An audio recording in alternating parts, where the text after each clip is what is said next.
The day after I woke up and told my wife, "Why did I do that?"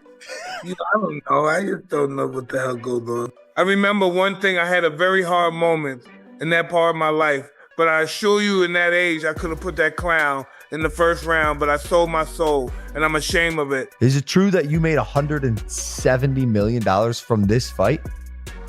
I made a lot of money, the most money I've made ever. 60 million households, Jake. 250 million people. Bro, that is so... It's all downhill from here. No, for sure. I peaked. Do you think the Jake Paul-Anthony Joshua fight plays out? I don't know. I want to make sure. I believe it once I see him in the ring. If Paul starts his boxing career earlier, could Jake Paul have been a champion? That ending was never really in doubt. Anthony Joshua didn't just stop Jake Paul. He shattered the illusion that had been carefully built around him. In doing so, he forced Mike Tyson into a quiet moment of honesty, one where it became clear that choices had been made in favor of a script rather than real danger. From that point on, boxing didn't just look staged. It looked exposed in a way that can't be undone. And no, this doesn't feel real. So let's take a step back, because to make sense of how this happened, you have to understand one thing clearly. This was not a true contest. It was a slow, drawn-out betrayal of the sport. And it finally broke the moment a legitimate heavyweight stepped in with a celebrity. When that happened, reality snapped back into place. I'll tell y'all the truth. I told y'all. They made Mike Tyson retract his statement on Twitter. They made him rewrite a post on top of deleting a post.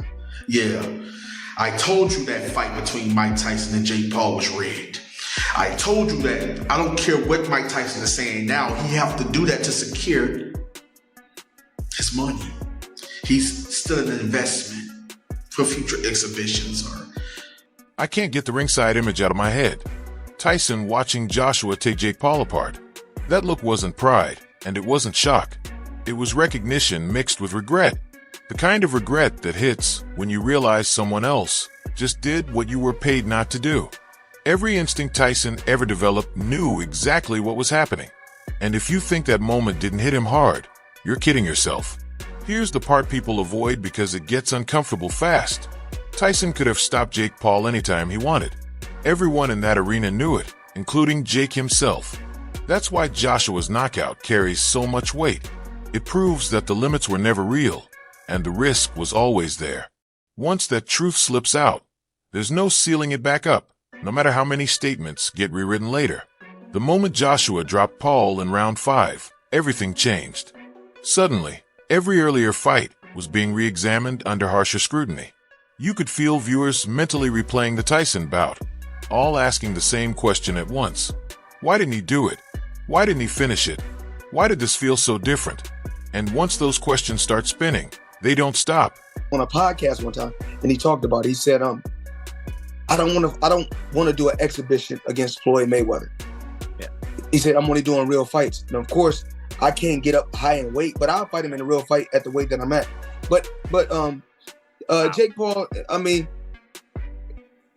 as of right now, for what he's doing, it's good for what he's doing.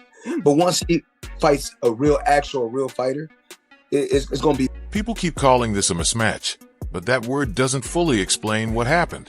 This was exposure. This was reality asserting itself after being held back for years. Joshua didn't rush the finish. He stalked it. And that's what makes it unsettling, because when a real fighter moves patiently, it means he already knows how it ends. Jake felt that pressure building with every round. Then the 6th round arrived like a final ruling. Not because of the punch itself, but because of what it meant. That right hand didn't just damage a jaw. It ended the permission for this experiment to keep pretending it belonged in boxing. Once titanium plates become part of the conversation, the jokes stop immediately. Anyone still laughing at that point is either detached or lying. What really sticks with me is Eddie Hearn's comment about giving Jake his debut and AJ giving him his last fight. That wasn't trash talk. That was a closing argument. Promoters don't speak like that unless they truly believe the door is shut. And if you think Jake didn't hear those words echoing while staring up at hospital lights, then you're missing the real damage entirely. I follow with you because When this fight was first announced, you had said something to the effect of this would end Jake Paul's career. After what you saw tonight, do you think that Jake should continue to box, or what do you think the future holds for him? Yeah, no, I really take my hat off to. I mean, we have to see if it is a broken jaw. Those injuries are very difficult to come back from. But as AJ said, like that last shot would have knocked out a lot of heavyweights. And I know he went down heavy, but you know he was conscious on the floor. And I thought his game plan, although obviously very negative early on, which it had to be, was, back to Tyson, was smart at times. And there were times where he held his feet and let his hands go. You know, it was a very one-sided fight. It was always going to be. Watching Joshua dismantle everything forces a harsh comparison. One man followed the script. The other tore it up. History only remembers one of those decisions, no matter how big the paycheck was. Call it a conspiracy if you want. But Tyson himself cracked the door open when he admitted he doesn't even remember the fight and woke up questioning why he did it. That's not the voice of someone satisfied with how things went. That's the voice of someone who knows he left something meaningful behind. And that kind of regret grows louder over time, not quieter. Let me say this carefully, because it matters. Joshua didn't need to say a word afterward. His fist said everything, and the silence confirmed it. When silence becomes the loudest presence in a room, the truth is impossible to spin. And every influencer-turned-fighter watching this felt their stomach sink, whether they admit it or not. You in pain? Yeah, but it's not from like talking. Talk to me about what your jaw feels like, because you got It's like a baseball in there. two plates?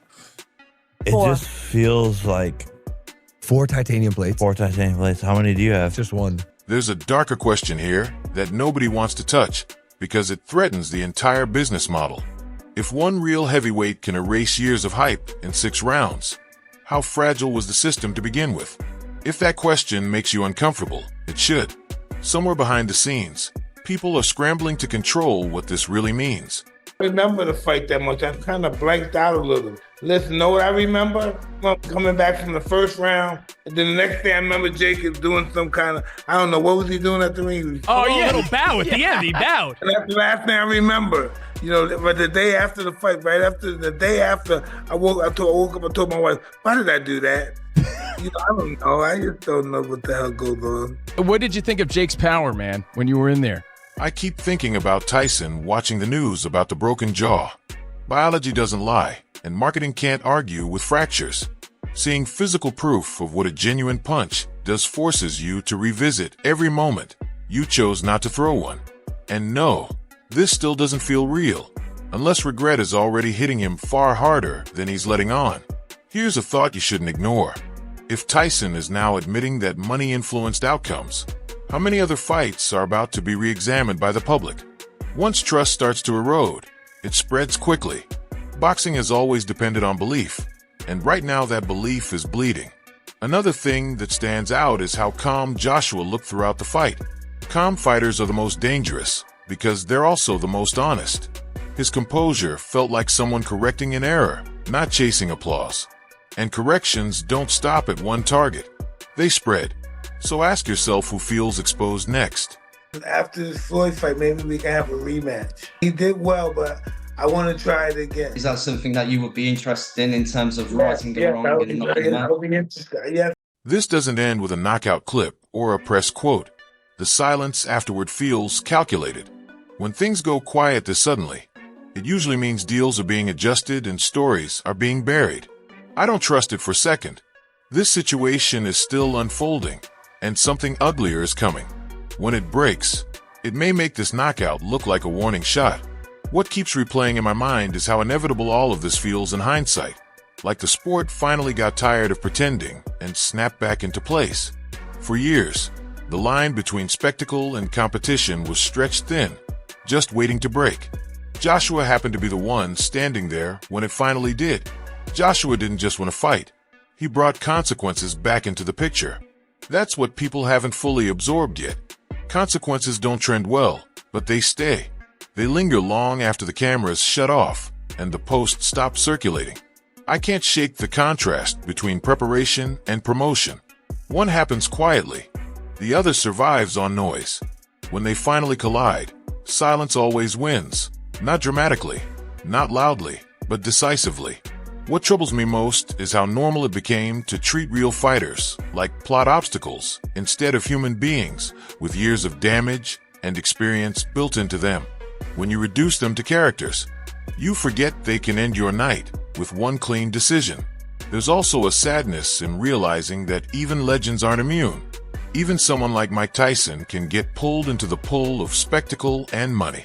It shows how powerful the machinery is and how difficult it is to step outside once you're inside. Moments like this are rare, the kind that reshuffle the emotional order of a sport. Suddenly, the loud voices fade, and the quiet professionals are the ones left standing with credibility intact. Every replay of that knockout feels heavier than the last, not because of the punch, but because of what it represents. A clear line between levels. A reminder that experience isn't just time spent, but damage taken and lessons learned the hard way. There's irony in how chasing legitimacy ended up destroying the illusion faster. Real competition eventually has to be faced, and it doesn't care about branding or timing. I wonder how many fighters watched that bout and felt relief and fear at the same time.